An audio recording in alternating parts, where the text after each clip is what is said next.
एक जवान लड़का था जिसके पास खुद की एक रेहड़ी थी। वो कभी इस रेहड़ी पर सब्जियां फरोख्त करता तो कभी मौसम में बिकने वाली चीजें, जैसे गर्मियों में खीरा और सर्दियों में भुने हुए शकरकंद और गर्मियों में भुट्टे। एक शाम नंदू घर पे ढेर सारे मकई ले आया। बेटा, अभी तो बरसात शुरू होने में वक्त है। तूने इतनी सारी मकई इतनी जल्दी क्यों खरीद ली? अम्मा, अगले 2 हफ्ते में बारिश शुरू हो जाएगी और तब मकई का दाम आसमान छुएगा। और वो क्यों? पिछले साल भी ऐसा ही हुआ था। जैसे बरसात शुरू हुई, मकई के दाम में इजाफा हो गया और इस वजह से मुनाफा भी कम हुआ। इसलिए इस मर्तबा मैंने कब्ल ही सस्ते दाम में मकई खरीद के रख ली। ठीक है, लेकिन क्या इतनी सारी मकई फरोख्त होगी? ये तकरीबन 10-12 बोरी है। हाँ अम्मा, बस बारिश शुरू हो जाए, फिर लोगों को भुना हुआ भुट्टा बहुत पसंद आता है। पिछले साल तो भुट्टों की इतनी मांग थी कि बाजार में मकई थी ही नहीं। इसीलिए मैंने कब्ल ही माल खरीद लिया है। अच्छा किया। नंदू को उम्मीद थी कि इस मर्तबा बारिश में उसके भुट्टों का कारोबार काफी अच्छा होगा और उसकी आमदनी में इजाफा होगा। खीरे ले लो, खीरे। अब खीरे की मांग भी कम हो गई थी। मौसम ठंडा होता जा रहा था, इसलिए लोग खीरा नहीं खा रहे थे। अब बस कुछ रोज की देरी है, बारिश शुरू हो जाएगी और मेरे भुट्टे फरोख्त होने लगेंगे। नंदू मौसम में तब्दीली का इंतजार कर रहा था। कुछ रोज गुजरे और बारिश शुरू हुई। अम्मा देखो, बारिश शुरू हो गई। अरे वाह, अब तो मेरे भुट्टे बहुत फरोख्त होंगे। हाँ, खूब फरोख्त होंगे। और अगर तेरी आमदनी अच्छी हुई तो मैं कोई अच्छी सी लड़की देखकर तेरा ब्याह करा दूंगी। क्या अम्मा, तुम भी? अरे मेरे लाल, अब तेरी उम्र हो गई है, तुझे तो ब्याह करना ही होगा। वैसे भी मैंने लड़की देखनी शुरू कर दी है। शादी की बात सुनकर नंदू शर्मा रहा था। खैर, उसी शाम नंदू ने अपनी रेहड़ी पर भुट्टे लगा दिए। जैसे ही उसने सिगड़ी जलाई और भुट्टे भुनने लगा, सारे बाजार में भुट्टे की खुशबू फैल गई। भुट्टे ले लो, भुट्टे, गर्मा गर्म भुट्टे।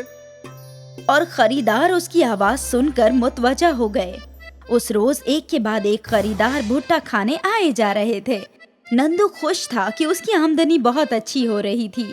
अगले रोज भी नंदू का कारोबार बहुत अच्छा हुआ। खरीदारों का हुजूम लगा रहता था। नंदू की रेहड़ी पर इतना हुजूम देखकर आसपास के कारोबारियों को उससे हसद हो रही थी। ये नंदू आजकल बहुत कमा रहा है। कमाएगा कैसे नहीं? बरसात आते ही उसने भुट्टे फरोख्त करना जो शुरू कर दिया। मुझे लग रहा है भुट्टे फरोख्त करने में काफी मुनाफा है। हम भी कल से भुट्टे फरोख्त करेंगे। और हम भी। अगल बगल के कारोबारियों ने भी भुट्टे का कारोबार करने का फैसला कर लिया और अगले रोज ही नंदू के ठेले के बगल में 2 और भुट्टे के ठेले लग गए और भुट्टे खाने वाले खरीदार बंट गए। कुछ लोग नंदू के ठेले पर आ जाते तो कुछ लोग अगल बगल के ठेलों पर चले जाते। इस बात से नंदू परेशान हो गया था। शाम को ठेला बंद करने के बाद नंदू अपने बगल वाले ठेले वालों से पूछा, भैया, जब मैं यहाँ कब्ल ही भुट्टे फरोख्त कर रहा था तो फिर आप दोनों को यहाँ भुट्टा फरोख्त करने की क्या जरूरत थी? ऐसा कहीं लिखा है क्या कि इस बाजार में एक ही भुट्टे की रेहड़ी लग सकती है? ऐसी बात नहीं है, लेकिन अगर हम एक ही चीज फरोख्त करेंगे तो फिर किसी का कोई मुनाफा नहीं हो पाएगा। हमें तो अच्छा मुनाफा हो रहा है, तुम अपना देखो। तनहा सारा मुनाफा हथियाना चाहते हो? अगर ऐसा करना है तो कोई अच्छी सी चीज फरोख्त करो जो हम दोनों फरोख्त ना कर सकें, समझे क्या?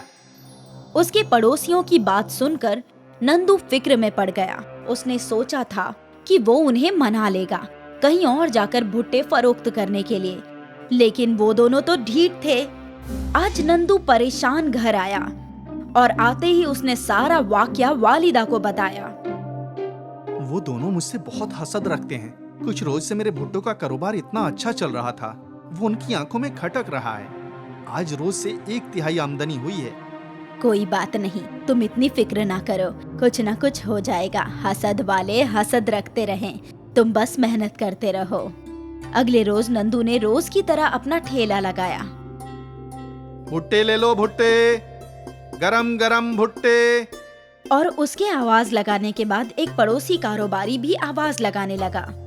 गरम गरम भुट्टे, जायकेदार और सस्ते, बस 8 रुपए का एक भुट्टा। कारोबारियों ने दाम 10 रुपए से 8 रुपए कर दिए। दाम देखकर सारे खरीदार उन्हीं कारोबारियों के पास जा रहे थे। 8 रुपए भुट्टा, गरम गरम भुट्टा। नंदू ने भी दाम गिरा दिया। कारोबारियों ने दाम 7 रुपए कर दिए। मैं इतना दाम कम नहीं कर सकता, मुझे मुनाफा कैसे होगा?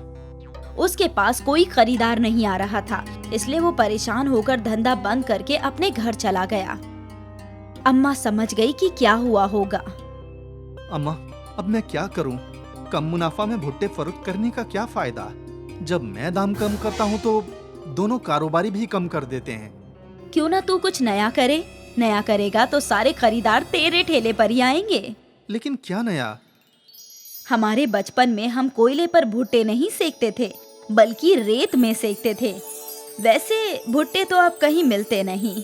रेत वाले भुट्टे? हाँ, वो जायका ही अलग था बेटा। एक मर्तबा कोशिश करके देखो। अगले रोज नंदू ने अपना ठेला लगाया और सिगड़ी पर एक कड़ाही लगाई। उसमें रेत भरा था।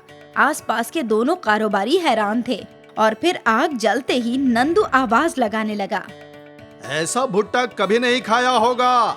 रेत वाला भुट्टा, रिवायती अंदाज में बनाया गया रेत वाला भुट्टा। रेत वाला भुट्टा सुनकर कुछ बुजुर्ग नंदू के ठेले की जानिब गए। उन्होंने वो भुट्टे चखे। वाह, मजा आ गया, कितने अरसे बाद ये खा रही हूँ। काफी लोगों ने रेत वाले भुट्टे पहली मर्तबा चखे। ये तो कमाल है, कोयले वाले भुट्टे से बिल्कुल अलग और लजीज भी। इस दिन नंदू के ठेले पर अलग ही हुजूम था। अफराद नंदू के साथ तस्वीरें निकाल रहे थे, वीडियो बना रहे थे। नंदू कुछ ही घंटों में मशहूर हो गया। नंदू के रेत वाले भुट्टे 20 रुपए के दाम से फरोख्त होने लगे और उसने एक ही रोज में काफी अच्छा मुनाफा कमाया। अगले रोज पड़ोसी कारोबारियों ने भी रेत वाले भुट्टे फरोख्त करना शुरू कर दिया। रेत वाले भुट्टे, गरम गरम रेत वाले भुट्टे। ये तो वो वीडियो वाला नहीं है, वो रहा, उसके रेत के भुट्टे खाते हैं हम। नंदू रातों रात मशहूर हो चुका था। सभी को नंदू के रेत वाले भुट्टे खाने थे। नंदू के ठेले पर हुजूम था और उसके पड़ोसियों के रेड़ी वीरान थे। कुछ रोज बाद फरोख्त न होने की वजह से कारोबारियों ने भुट्टा फरोख्त करना बंद कर दिया। नंदू के रेत वाले भुट्टे धड़ाधड़ फरोख्त हो रहे थे और नंदू के मुनाफे में बहुत इजाफा हो गया था। मुश्किल के वक्त जब लोग मैदान छोड़ देते हैं, नंदू ने कुछ नया करने की कोशिश की और आखिरकार उसकी नई तरकीब काम कर गई। उसके रेत वाले भुट्टों ने उसे मशहूर और अमीर बना ही दिया।